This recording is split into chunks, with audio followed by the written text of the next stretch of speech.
Patuloy pa rin ang pagluluksa ni Lucas dahil sa pagpanaw ng kanyang lola. 2 linggo na tong nakaburol sa kanilang ancestral house at hinihintay pa nila iba pang kamag-anak mula sa ibang bansa. Kaya sa tuwing nakikita niya ang kabaong nito, paulit-ulit din siyang nasasaktan. Napakasakit para sa kanyang maiwan ng isang taong nag-aruga, nag-alaga at walang sawang nagmahal sa kanya simula pagkabata niya hanggang ngayon. Kahit na malaki na siya ay ang kapakanan at kaligayahan pa rin niya. Ang tanging iniisip nito, his life will never be the same again without his lola and he will forever miss her. Samantalang si Princess naman alalang-alala na rin kay Lucas dahil ilang gabi na tong hindi nakatulog. Nakaupo lang to malapit sa kabaong ng kanyang lola habang ang mga sikoy nakapatong sa mga hita nito. At ang ulo nito ay nakasubsob sa kanyang mga palad. Di naman niya kayang iwanan to kaya nagpaalam na lang siya sa kanyang boss na magli-leave muna siya ng 2 linggo. Kailangan niyang damayin ng lalaki sa pagdadalamhati nito. At kahit hindi mabuti ang pagtrato ng ina ni Lucas sa kanya, ay hindi niya napinansin yon. Napamahal na rin naman sa kanyang matanda at hindi niya makalimutan ang kagandahang loob nito sa kanya. Bukas ihahatid na to sa kanyang huling hantungan at alam niya, napakasakit to para sa mga maiiwang mahal sa buhay. Lucas, magpahinga ka muna. Ako na lang munang bahala dito, Anya. Okay lang ako, Princess. Baka ikaw napapagod ka na. Ikaw na lang munang magpahinga. Mahinang tugon nito. Okay lang ako, Lucas. At dahil ngayon ang huling lamay ni Doña Lucita, napupuno ng mga tao ang ancestral house at may iba pang nagsipagdatingan. Kasamang dumating ang kaibigan niyang si Faye at ang baklang si Georgia. Maya-maya ay dumating na rin si Logan at Shasha. Madamdaming niyakap ni Shasha si Lucas at sumunod namang nakiramay ang kaibigan nito na si Logan. Bro, I'm sorry for your loss. My deepest sympathy, sabi nito. Lucas, nakikiramay ako, wika ni Faye. Thank you, mahinang sagot ng lalaki. Akala ni Princess wala nang dadagdag pa sa problema, ngunit nang biglang sumulpot ang bruhang si Colleen, agad na kumulo ang dugo niya sa batok. Lalo na nung yakapin nito si Lucas bilang pagpapakita ng pakikiramay daw. Pero pilit niyang pinakalma ang kanyang sarili dahil sa malaking respeto niya sa burol ni Doña Lucita. Ngunit nang bigla itong umupo sa tabi ni Lucas, mas lalo siyang naimbierna. Ano kayang ibig palabasin ng bruhang ito? Tanong ni Princess sa kanyang sarili. Kung pwede nga lang sanang pauwiin na niya na ito, pero ayaw din naman niyang maging bastos, kaya aakit na lang muna siya sa taas at baka hindi siya makapagpigil. Babe, aakit na lang muna ako saglit ha, medyo sumama kasi ang pakiramdam ko pagsasinungaling niya. Ngunit biglang hinawakan ni Lucas ang kamay niya at tumayo ito. Sabay na tayo. Hindi rin siya makapaniwalang sasabay ang lalaki sa kanya, pero mas mabuti na rin para makaiwas ito sa malanding babaeng yon. Nang makarating na sila sa kwarto, agad na sumalampak si Lucas sa higaan. Alam niyang pagod na pagod ito kaya hinayaan niyang makatulog to kahit saglit lang. Tabihan mo ako, Princess, please? Masuyong wika nito. Parang hinaplos naman ang puso niya dahil sa kanyang narinig. Alam niya kailangan ito na makakasama at makakausap, kaya hindi niya to maaaring iwan. Tumabi siya rito, ngunit nang kunin nito ang ulo niya para ipatong sa kanyang mga braso, ay agad naman siyang nakukuryente. Nagpaubaya na lang siya dahil alam niya kung anong pinagdadaanan ng lalaki hanggang sa pareho silang nakatulog. Nagising si Princess nang maramdaman niyang wala na sa tabi niya si Lucas. Tiningnan niya ang kanyang orasan at 5:00 na pala ng umaga. Dali-dali siyang bumangon at naghilamos. Nakatulog pala talaga siya na mahaba-habang oras. Dahil ilang gabi na rin na hindi siya nakatulog ng maayos at dahil sa sobrang kapaguran niya. Di na tuloy siya nakapagpalit ng damit. Medyo lagkit na nga ang katawan niya at sumasakit pa ang kanyang ulo kasi unang-una hindi naman siya sanay na napupuyat. Dali-dali niyang kinuha ang tuwalya at pumasok ng banyo para mag-half bath. Pagkatapos nagpalit siya ng damit at saka bumaba sa unang palapag. Hinanap ng kanyang paningin si Lucas ngunit wala turon sa kinaupuan ni Shasha at Logan. Si Lucas ba ang hinahanap mo, Princess? Tanong ni Shasha. Nandito yun kanina pero biglang nawala at hindi namin napansin, wika naman ni Logan. Saglit na nag-isip si Princess kung saan kaya maaaring pumunta ang lalaki. Bigla naman siyang nakaramdam ng kaba at hinanap agad niya si Colleen kasi baka Ipinilig niya ang kanyang ulo. Ayaw niyang isipin ang mga bagay na to. Isa pa, wala rin naman siyang karapatan kay Lucas kung tutuusin dahil wala naman silang relasyon. Pero bakit parang nagsiselos siya? Buwelta ng kanyang isip. Nilibot niya ang kanyang paningin ngunit hindi rin niya mahanap ang babae. Maya-maya nakita niya tong papalabas mula sa kwarto ni Doña Lucita. Nag-iwas siya ng tingin at baka makahalata ito. Hoy Mars, anong iniisip mo? Wika ni Fane ay kinabigla naman niya. Hindi kasi niya napansin na nasa likuran na pala niya ito. Nakakagulat ka naman, Mars. Saglit lang hahanapin ko muna si Lucas. Aniya at pagkatapos, tinungo niya ang kwarto ni Doña Lucita dahil tiyak niyang nasa loob ang lalaki. Nang makarating na siya sa may pintuan, dahan-dahan niyang pinihit ang doorknob at pumasok siya. Hindi nga siya nagkamali. Narito ang hinahanap niya at nakaupo ito sa kama. Alam niya, umiiyak na naman ito habang tinitignan ang picture frame ng kanyang lola. Lucas, are you okay? Tanong niya na makalapit na siya rito. Parang di naman siya nananig ng lalaki kaya tumabi na lamang siya at inalo niya ito. Lucas, tama na, please. Nagsimula na rin tumulo ang kanyang mga luha. Wala nang lola ko, princess. Iniwan na niya ako. Madamdaming sambit nito. Lucas, makinig ka sa akin. Alam kong masakit. Pero kailangan nating tanggapin.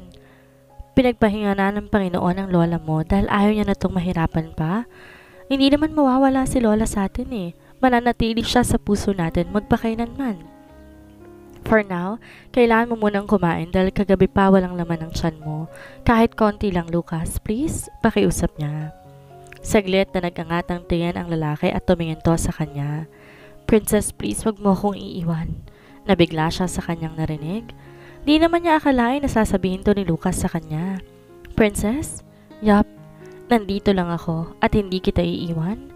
Sagot niya at galing sa puso yon. Nagkakapan silang dalawa at pagkatapos sabay silang lumabas ng kwarto at dumiretso sa kusina. Nakanda ng pagkain sa mesa, ngunit wala talagang ganang kumain ang lalaki. Nagtimpla siya ng isang tasang kape at kumuha ng 2 slice na sandwich at ibinigay ito kay Lucas. Buti na lang at kahit konti lang ang inom nito at kinain na tinapay, kahit papano nagkalaman na rin ang tiyan nito. 10:00 ng umaga ang interment ni Doña Lucita. 30 minuto pa lamang bagong oras ay handa na ang lahat ng sasama sa paghatid sa sementeryo. Bumuhos sa matinding emosyon mula sa mga kamag-anak, kaibigan at katulong ng namayapang matanda lalo na nang buhatin na ang kabaong nito. Silang dalawa ni Lucas ang kasamang sumakay sa forlorn papunta sa sementeryo. Hindi na nila ito idinaan sa simbahan dahil yon ang bilin ni Doña Lucita noon kapag nawala daw ito. Hindi na idadaan pa sa simbahan ng mga labi nito para hindi na gaanong malungkot ang kanyang apo. Pagkaraan ng ilang minuto ay nakarating na sila sa Mount Zion Memorial Cemetery. Muli na namang bumuhos ang matinding emosyon ng masulyapan sa huling pagkakataon si Doña Lucita. Niyakap lang niya si Lucas habang walang patid naman ang pag-agos ng kanyang mga luha. Nasa tabi naman niya si Sasha at inapuhap nito ang likod niya. La, rest in peace until we meet again. Madamdaming usal ni Lucas habang unti-unti nang ibinababa ang kabaong. La, marami pong salamat. Rest in peace po. Aniya at pinahid ang kanyang mga luha. Pagkatapos may hatid si Doña Lucita sa kanyang huling hantungan, unti-unti na nagsipag-alisa ng mga taong nakikipaglibing. Nauna na rin sa ancestral house sa mga kamag-anak ni Lucas, ngunit ang binata ay nanatili pa rin sa puntod ng kanyang lola. Naiwan din sina Sasha, Logan, Faye at Princess. Bro, tama na yan. Isang mahinang tapik sa balikat mula kay Logan. Uuwi na tayo sa bahay ninyo, Lucas. Wika ni Sasha. Lucas, iho, that's enough. Hindi magiging masayang lola mo pag nakikita kang malungkot. Sabi naman ni Madam Lauren na nooy lumapit din sa puntod ng kanyang biyanan. Tayo na sa bahay. Doon na lang tayo mag-usap. Dagdag na wika pa ng ina ng lalaki. Ngunit nagsawalang kibo lamang ito, hindi man lang tumingin sa mommy niya. Kaya tumalikod na lang si Madam Lauren at nagpaalam na mauuna na ito. Alam naman ni Princess na iniiwasan siya ng ina ni Lucas. Palagi itong nakasimangot kapag nakatingin siya rito. Ngunit di na lang niya pinansin kasi hindi rin naman big deal sa kanya roon. At hindi pa siya napapansinin nito. Wala siyang pakialam dahil ang mas inaalala niya ay ang anak nito. Tumingin siya sa kanyang relo. Pasado 5:00 na ng hapon, pero sa tingin niya ayaw pa rin umuwi ni Lucas. Kaya tahimik lang din siyang nakaupo sa tabi nito ngunit hindi niya mapigilan ang hindi mag-alala dahil hindi pa rin to kumikibo. At nang biglang kumulog at kumidlat, ang dating maaliwalas na kalangitan biglang kumulimlim, kaya kailangan na kaagad nilang makaalis at makauwi ng ancestral house. Lucas, uwi na tayo, baka abutan tayo ng ulan. Aniya rito. Ngunit tahimik pa rin to at ang mga mata ay nakatuon lang sa kawalan. Hanggang sa unti-unti, naramdaman ni Princess ang muntik patak ng ulan sa kanyang balat. Dari-dari namang pumasok si Logan, Shasha at Faye sa loob ng sasakyan. Mars, halina kayo, tawag ni Faye. Ngunit nanatili lang siya sa tabi ng lalaki. Hindi naman niya po pwedeng iwanan to sa ganong kalagayan. Hinawakan niya ang kamay nito. Sinubukang hilahin ngunit hindi pa rin ito kumikilos. Lucas, mababasa tayo. Palakas na ng palakas ang ulan. Babe, please. Gumagaralgal na ang kanyang boses. Hindi na rin niya alam kung bakit kusa nang lumalabas yung endearment na yon sa bibig niya. Saglit na tumingin ang lalaki sa kanya at inabot ang kamay niya. Pagkatapos, mabilis silang naglakad patungo sa kung saan nakapark ang sasakyan. Pagkapasok pa lamang nila sa kotse ay bumuhos na ang napakalakas na ulan. Buti na lamang at hindi sila tuluyang nabasa at kung nangyari yon malamang magkakasakit sila, lalo na si Lucas. Na dahil ilang gabi na itong napupuyat, Mang Kanor, tayo na po, aniya. Pinaandar na ng driver ang sasakyan habang nakasunod naman sa kanya ang kotse ni Logan. Ngunit nanatili pa ring tahimik si Lucas at parang may malalim tong iniisip. Lucas, okay ka lang ba? Nag-aalalang tanong niya. Bahagya lamang tong tumango at marahang ipinikit ang mga mata nito habang hinihimas ang kanyang sentido. Nang makarating na sila sa compound ng ancestral house, ay agad naman silang sinilubong ni Aling Sepa para bigyan ng payong. Si Nena naman ang nagbigay ng payong kina Logan, Shasha at Faye.